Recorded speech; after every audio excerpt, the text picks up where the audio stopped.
Bien, hermanos, vamos a entrar en esta parte del programa y es el sermón.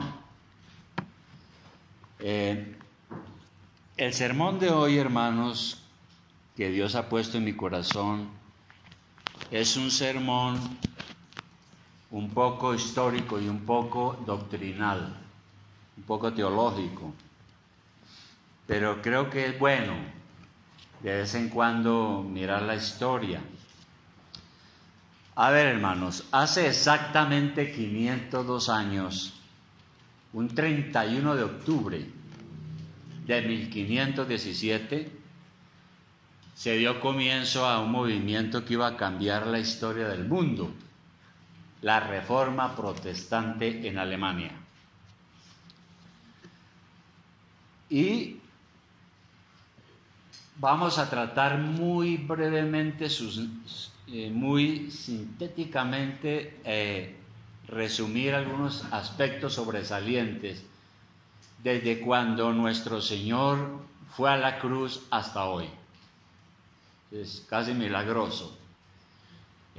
Pero cuando Jesús iba del monte hacia el monte Calvario para ser crucificado, y las mujeres iban llorando detrás de él y tristes, él proclamó una profecía que está en Lucas 23, 26. Lucas 23, 26. Lucas 23, 26. El Señor dijo una profecía. Dice así. Podemos leer desde el 27, dice: y le seguía gran multitud del pueblo y las mujeres que lloraban y hacían lamentación por él. Pero Jesús, vuelto hacia ellas, les dijo: hijas de Jerusalén, no lloréis por mí, sino llorad por vosotras mismas y por vuestros hijos. Porque aquí vendrán días en que dirán: bienaventuradas las estériles y los vientres que no concibieron y los pechos que no criaron. Entonces comenzarán a decir a los montes: caed sobre nosotros, y a los collados: cubridnos. Porque si en el árbol verde hacen estas cosas, en el seco, ¿qué no se harán?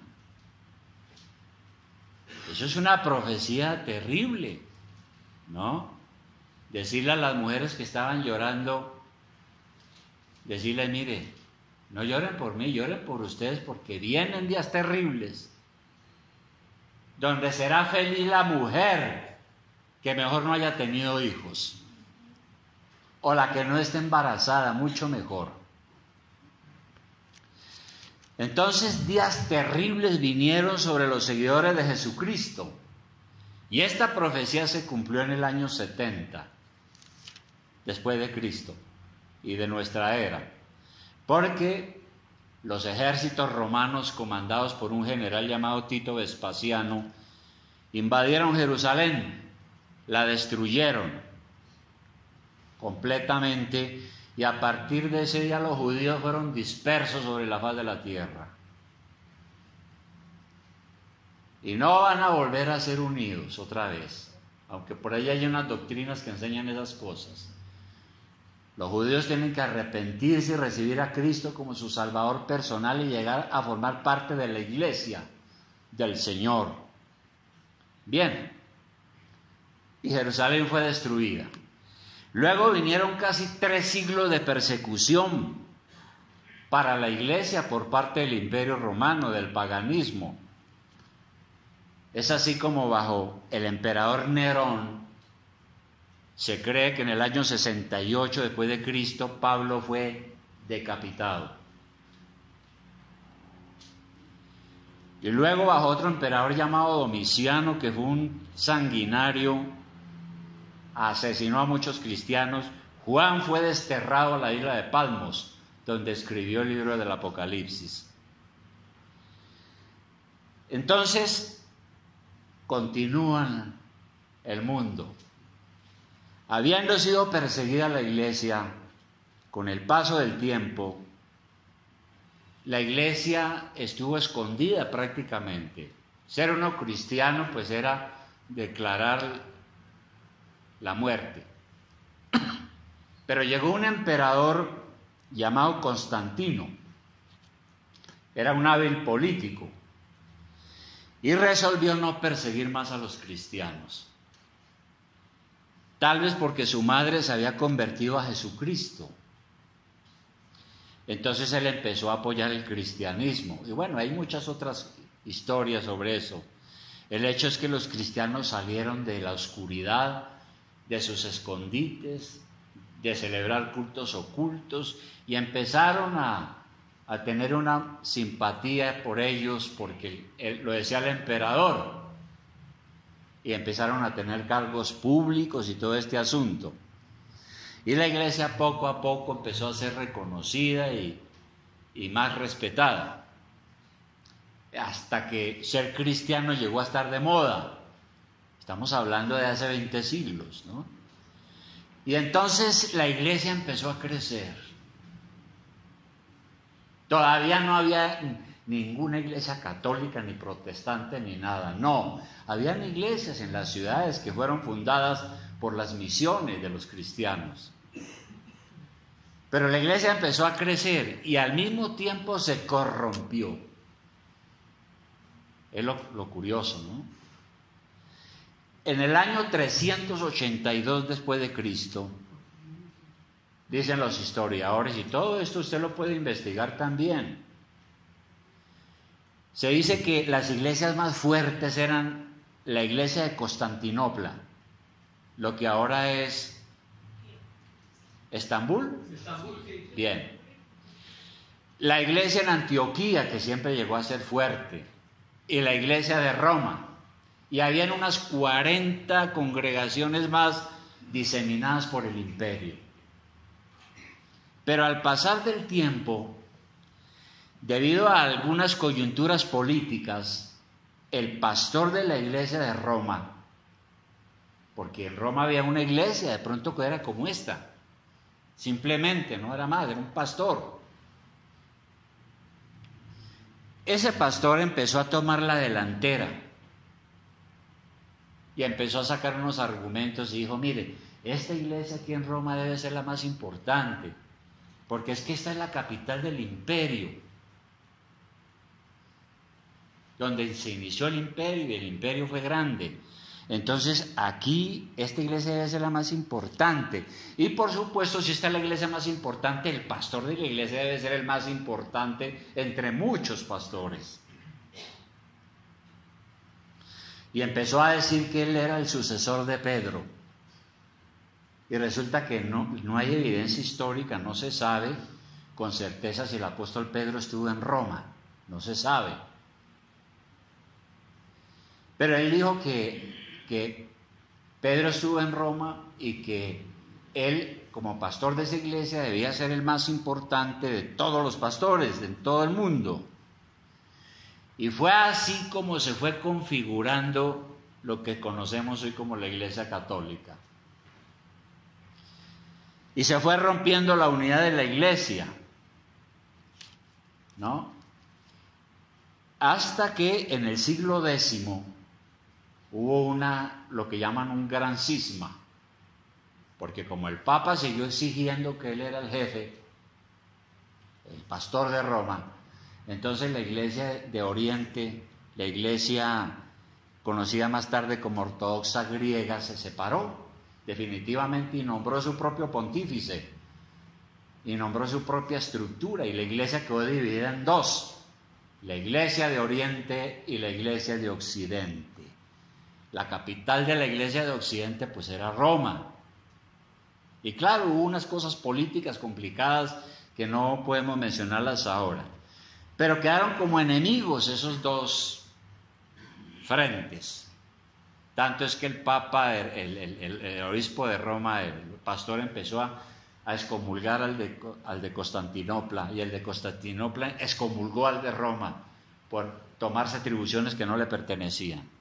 Bien, sin embargo, poco a poco la corrupción empezó a entrar en la iglesia y se empezaron a crear cosas y a hacer cosas que ni Jesús ni los apóstoles habían mandado. Bueno, la iglesia de Occidente, que abarcaba desde Grecia hasta España, esos eran los límites de la iglesia de Occidente, empezó a tener mucho poder, especialmente en Roma. Y estaba yo leyendo que esa palabra papa, ¿de dónde viene la palabra papa? Es simplemente que lo que a veces se sucede aquí, ¿no? A los curas lo llaman padres, padre espiritual. Y el pastor de Roma pues era el padre espiritual, pero luego después le dijeron papá y después le quitaron el acento y quedó papa. El papa, el principal.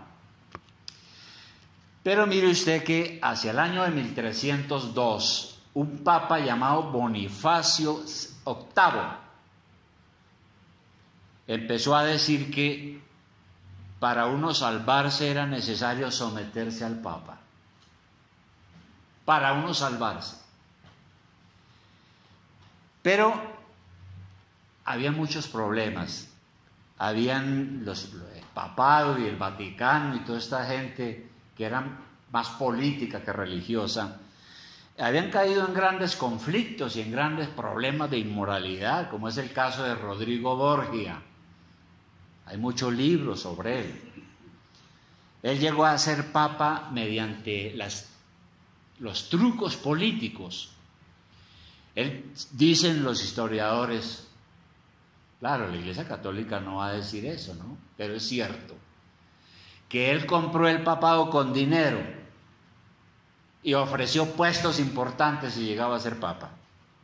Cuando se posesionó, entonces tomó el nombre de Alejandro VI y llegó al Vaticano con su familia, 4 hijos suyos, entre ellos Lucrecia, una mujer de quien se dice que él tuvo una hija por incesto. Pero el hecho es que este papa y otros papas empezaron a corromperse totalmente, a generar muchos problemas, a hacer cosas que la Biblia no lo manda, ni que los primeros cristianos lo hicieron. Entonces entró la corrupción, empezando por el papa. ¿Y cuál era esa corrupción? Primero, se estableció una jerarquía. Entonces nació la idea de un obispo que manda sobre todos los sacerdotes de la ciudad. Entonces él dijo, yo soy aquí el principal, el papa, todos me deben de obedecer. Pero eso no es bíblico, ¿eh? En ninguna parte del Hechos de los Apóstoles uno encuentra que Pedro es el jefe. Es más, él dijo en alguna ocasión, no, yo soy un siervo igual que ustedes. Y aconsejó a los pastores que no se convirtieran en jefes de las iglesias, sino que dieran ejemplo de servicio. Otra corrupción, se establecieron 7 sacramentos: el bautismo, la Eucaristía, la penitencia, la confirmación, matrimonio, la extrema unción y la ordenación. Y muchos de estos sacramentos eran necesarios para la salvación. Tercera cosa, el bautismo de esos sacramentos. Empezaron a enseñar que el bautismo de los bebés, de los niños, quita el pecado original. Es decir, el pecado que nosotros heredamos de nuestros primeros padres, lo cual no está en la Biblia tampoco. Pero ellos dijeron que ese sacramento quitaba el pecado original por orden del Papa y daba la salvación. Sobre la Eucaristía, por allá en el año de 1215, un papa empezó a decir que la hostia contenía el cuerpo y la sangre de Cristo. Y la única manera de yo recibir a Cristo en mi vida es con la hostia. Y el sacramento de la confesión, porque dijeron que el sacerdote realmente oía los pecados, perdonaba los pecados y ponía la penitencia. Nadie más sobre la tierra. Bueno, así era la situación. Poco a poco entonces se fue empezando a negociar con la salvación, la Iglesia Católica. Si alguien ya muerto era elevado a la categoría de santo, se suponía que esa persona había sido tan santa que había ganado la salvación con sus propias obras meritorias, pero había hecho tantas buenas obras que le habían sobrado para su salvación. Entonces, esas obras que le habían sobrado para su salvación, porque estaba sobrado, fueron a una cosa que la Iglesia dijo era el tesoro de los méritos. Entonces, por poner un ejemplo burdo, si San Anselmo lo nombraron santo porque fue un hombre muy santo, entonces él sobrepasó el límite, tiene todas las obras necesarias para su salvación, le sobran como 500 obras. Esas 500 obras el Papa dijo, pásenlo al tesoro de los méritos. Entonces iban acumulando esas buenas obras de esos hombres santos que el Papa nombraba santos, y esas obras de ese tesoro de los méritos servían para ayudar a otros. Por ejemplo, si un familiar moría, había una manera de aliviarle los tormentos del purgatorio. ¿Cómo? Acudiendo al tesoro de los méritos, ¿no? Entonces uno iba y hablaba con el cura y decía que los méritos de San Anselmo, San Rodrigo, yo quiero que me sean aplicados a mí para que yo pueda ser perdonado, o para que mi familiar pueda ser perdonado y no sufra tanto en el purgatorio. Pero esos méritos del tesoro de los méritos que le habían sobrado a los santos, había que comprarlos mediante indulgencias. ¿Qué es una indulgencia? Es un certificado firmado por el Papa en el que él dice que con esas indulgencias el castigo por sus pecados es removido y se le atenúa o se le quita el sufrimiento por el pecado en el purgatorio. Entonces, si yo era un pobre pecador que quería arrepentirme, tenía que ir a comprar indulgencias. Y habían otras maneras de uno obtener el perdón, por ejemplo, con peregrinaciones, ¿no? O mirando algunas reliquias. Yo podía ir a la iglesia de Santiago de Compostela y allá dicen que reposan unos huesos de Santiago en un cofre. Entonces yo iba allá y rezaba allá frente a los huesos de Santiago y yo recibía el perdón y el alivio. Oraba por otra persona para que recibiera el perdón y el alivio. Todo eso estaba funcionando y todo por plata, hermano. Bien. Resulta que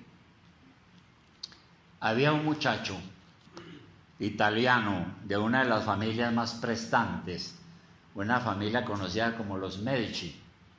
Hay libros sobre eso. Se llamaba Giovanni de Lorenzo, italiano. Él fue nombrado cardenal con 13 años de edad, obviamente por cosas políticas. Y después, cuando tuvo 46 años, fue nombrado papa y tomó el nombre de León X. Y dicen que ese papa era hijo del Renacimiento y muy humanista, y ese andaba era de fiesta en fiesta allá en el Vaticano, placeres y goces. Y resulta que bajo ese papa se estaba construyendo la Basílica de San Pedro, la que conocemos hoy, pero eso requería mucha plata, mucho oro, mucho dinero, y una manera de terminarla de construir era con impuestos, con tributos especiales. con recaudaciones extraordinarias. Entonces el Papa se inventó el negocio ya en firme de las indulgencias. Entonces él comisionó a un monje dominico que iba por los pueblos y las villas vendiendo indulgencias y diciendo: mire, ¿qué le pasó a usted? No, que mi papá era muy borracho y se murió, y entonces yo creo que está en el purgatorio. No, pues mire, si el caso fue así, cómprese tantas indulgencias, tan pronto, y deposite las monedas aquí, porque la moneda funcionaba mucho. Deposítelas ahí, apenas entren ahí, su papá queda aliviado. Un ejemplo. Bien. Y todo ese negocio vino al fin a generar un descontento, y la gente estaba con ganas de cambios, porque veía eso como muy extraño. Y un día, ya sabemos la historia, un monje llamado Martín Lutero, que era profesor y predicador en una iglesia de un castillo en Wittenberg, Alemania. Era el pastor de la iglesia, pero ya como católico. Él se dio cuenta que los miembros estaban yendo y no asistían a la misa, y se dio cuenta que ellos estaban comprando indulgencias. Hay una historia larga porque Lutero conoció la Biblia y en dónde la conoció, en una biblioteca, y eso fue providencial. Pero el hecho es que Lutero se dio cuenta que eso de comprar indulgencias era como comprar la salvación. Era como vender el pecado por dinero, y que eso no era lo que enseñaba el Evangelio. Y el 31 de octubre, como ya vimos aquí, de 1517, él colocó unas hojas con unas tesis, una propuesta, porque eso era normal en ese tiempo, ¿no? Los profesores a veces colgaban una tesis diciendo: me parece que los ángeles tienen 4 alas. Era para debate. Inmediatamente era una tesis que tenía que ser rebatida. Él colocó 95 tesis. Cada tesis pues era una frase. Por ejemplo, la tesis 32, ¿qué decía? De Lutero. Para un debate. Él lo quiso abrir un debate en la universidad. Un debate teológico. Aquellos que creen que a través de cartas de indulgencia se les asegura su propia salvación estarán eternamente condenados junto con sus maestros. Tesis número 32. La tesis número 36, por ejemplo, dijo: cada cristiano que está verdaderamente arrepentido tiene derecho a la remisión total de sus culpas y de su castigo, sin cartas de indulgencias. Y claro, Lutero lo que buscaba era abrir un debate y que el Papa lo supiera, y ojalá el Papa entrara en razón y arreglara las cosas, reformara la iglesia. Y claro, el Papa no entró en razón, al contrario, lo condenó por hereje y lo mandó matar. Un príncipe amigo suyo lo secuestró y lo escondió en un castillo en Alemania, y allí Lutero, en su soledad, empezó a traducir la Biblia del latín al alemán, para que su pueblo entendiera la Biblia en su propio idioma, y escribió varios libros interesantes que también están, que usted los puede leer en la red. De manera que a partir de ahí la reforma se extendió por muchos países. Y claro, hubo guerras y problemas porque la Iglesia Católica no iba a renunciar a todo lo que tenía. Pero vamos ahora a lo que de verdaderamente nos es importante: las verdades aclaradas por la Reforma. La Reforma entonces aclaró algunas verdades, ¿no? Aclaró algunas falsas enseñanzas también. Por ejemplo, los reformadores, como Lutero y como Calvino y como Zwinglio y otros en otros países, ellos demostraron por medio de la Biblia algunas cosas. Primero, solo la Biblia es suficiente. La Biblia es la infalible palabra de Dios, por tanto es nuestra norma de fe y conducta. Y en 2 Timoteo 3:16, por ejemplo, nosotros tenemos mucha claridad sobre eso. 2 Timoteo capítulo 3:16. Mira lo que dice desde el versículo 15. 16. Dice, toda la escritura, o sea, la Biblia, es inspirada por Dios. No se la inventaron los hombres. Los hombres la escribieron, sí, claro, pero el Espíritu Santo estaba iluminando sus mentes. Toda la escritura es inspirada por Dios y útil para enseñar, para redarguir, para corregir, para instruir en justicia. Pero lo que nos importa es eso, que es palabra de Dios, está completa. No se le pueden añadir nuevas revelaciones. Por eso nosotros estamos en contra cuando alguien dice, no fue que ayer se me apareció Jesucristo y me dijo esto. Entonces uno lo escucha y dice, bueno, pues es palabra de Dios, y la persona dice, sí, eso es palabra de Dios, fue Jesucristo mismo. Entonces hay que añadirlo a la Biblia, si fue Jesucristo mismo. Pero la Biblia está completa, no le puede añadir ni quitar. Segunda cosa que aclararon los reformadores: la sola gracia es suficiente, a lo que predicó, lo que enseñó el hermano de la escuela dominical. La salvación es un don de la gracia de Dios, independientemente de nuestras obras. Efesios 2:8, que es el versículo clásico que nos enseña con absoluta confianza lo que acabamos de decir, ¿no? Solo la gracia es suficiente. Efesios 2:8 dice, porque por gracia sois salvos, ¿no?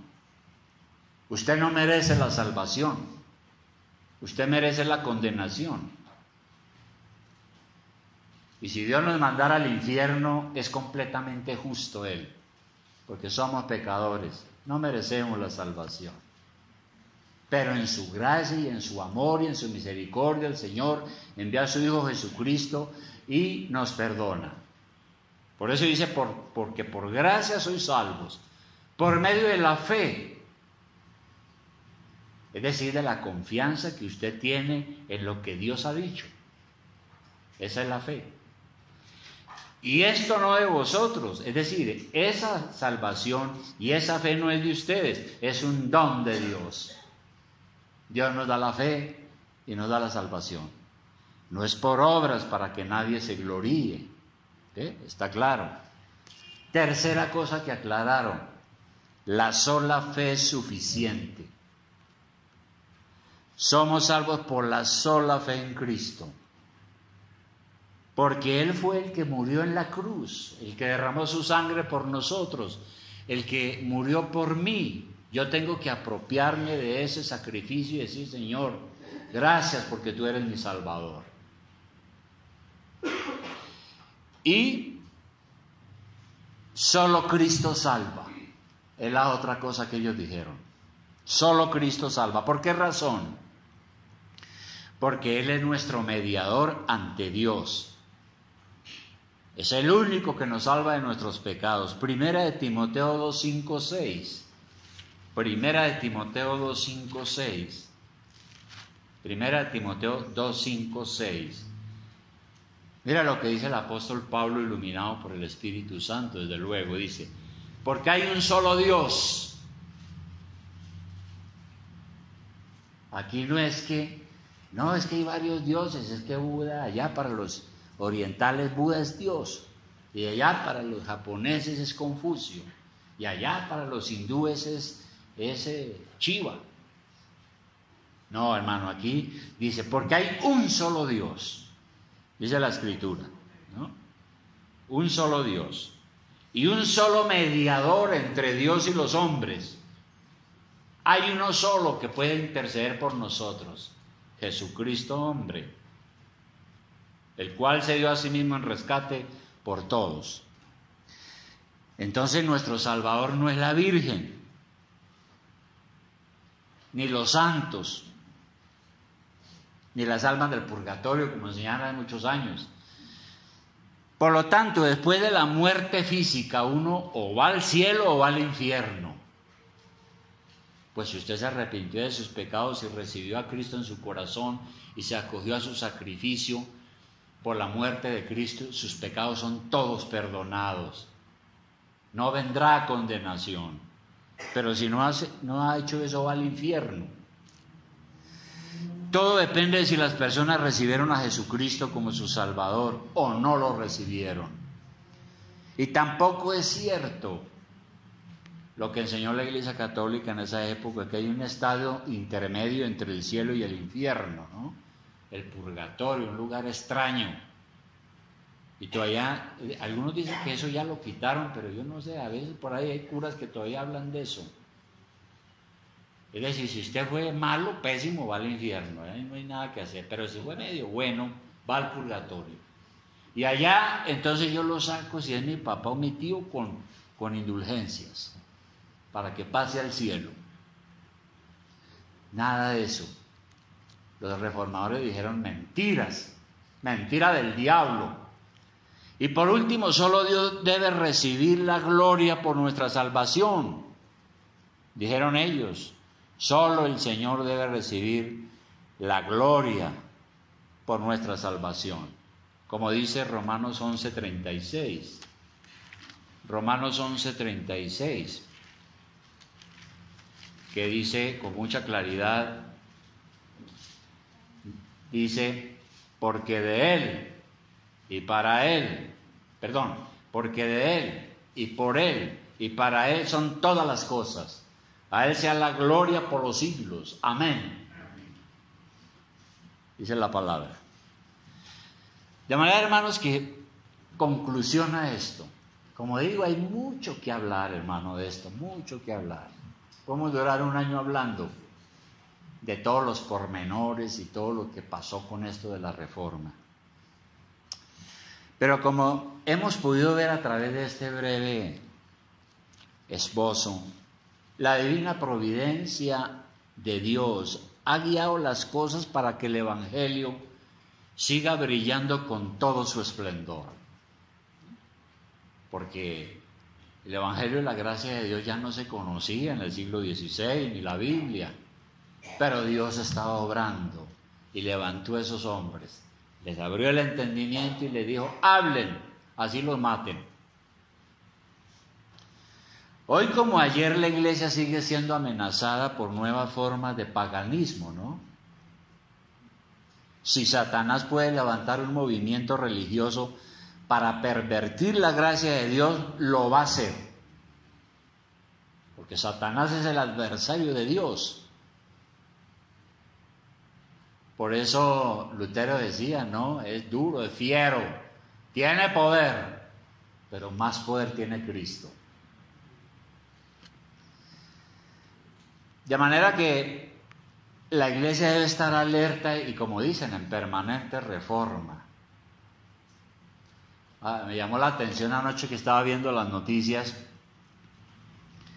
y apareció una noticia sobre un concilio del Papa con los cardenales, porque andan por ahí con una propuesta de que si los curas se pueden casar.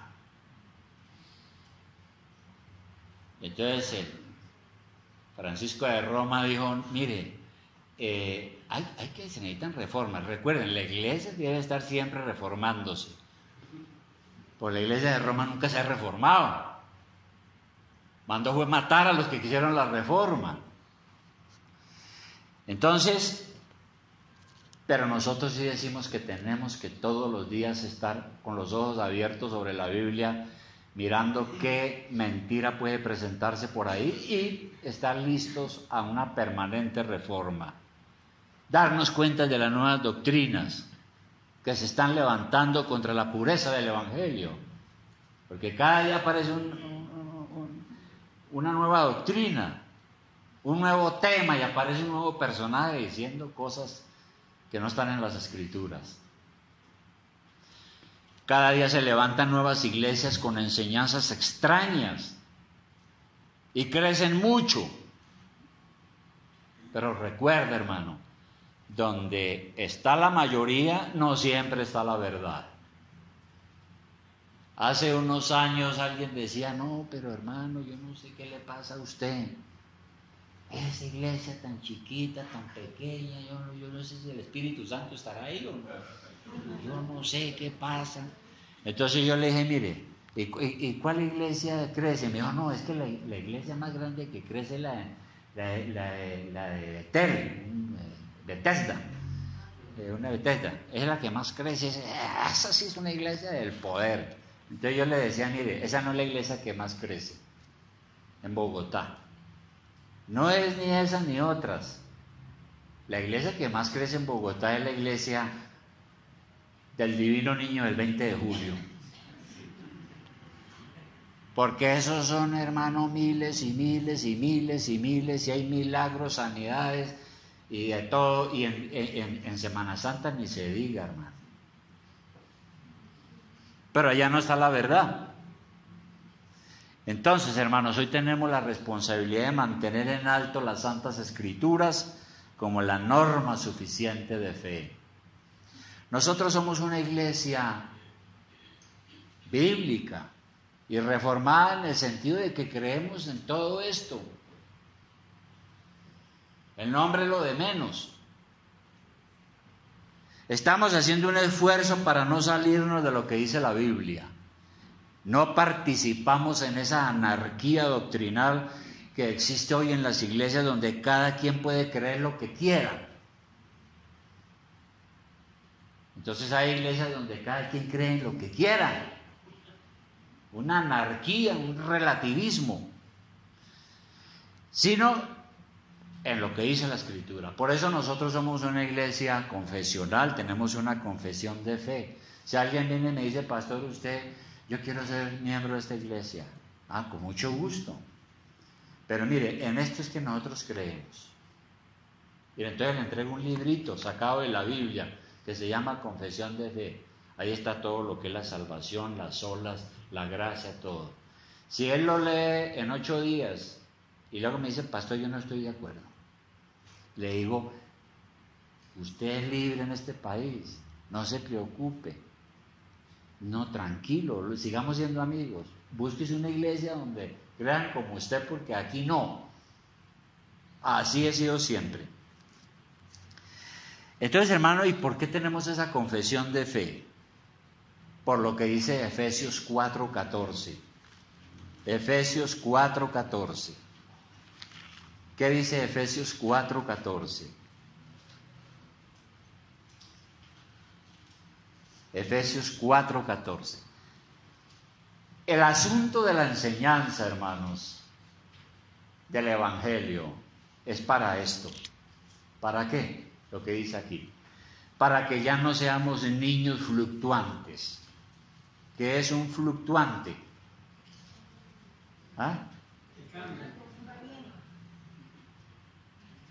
Dice popularmente tembleque, no algo. Bueno, para que no seamos niños fluctuantes, llevados por doquiera de todo viento de doctrina.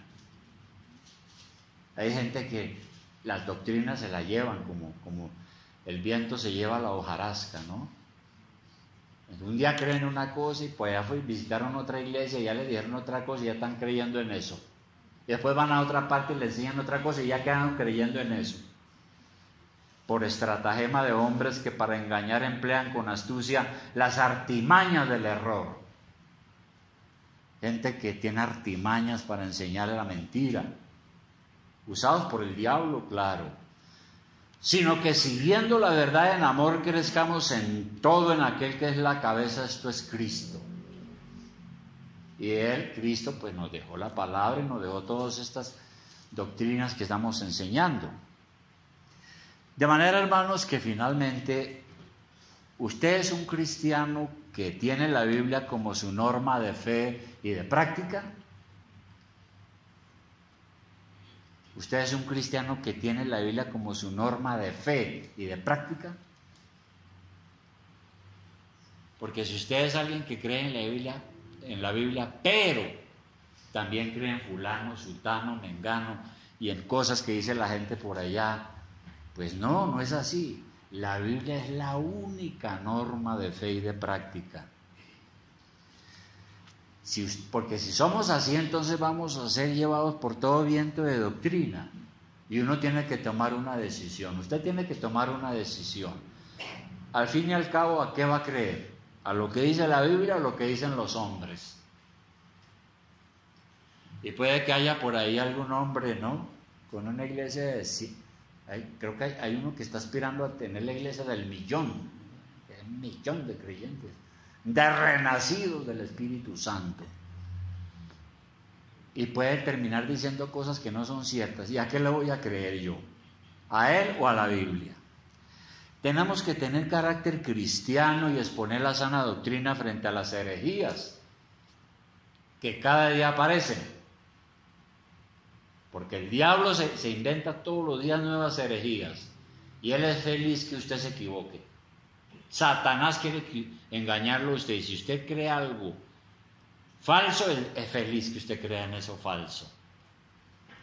Entonces, hermanos, que el Señor nos ayude en ese propósito. Firmes en la palabra, como cantábamos hace un rato, firmes y adelante, huestes de la fe, sin temor alguno, porque el Señor está con nosotros y estamos en su palabra, inspirada por Dios. Que Dios los bendiga, hermanos. Muchas gracias.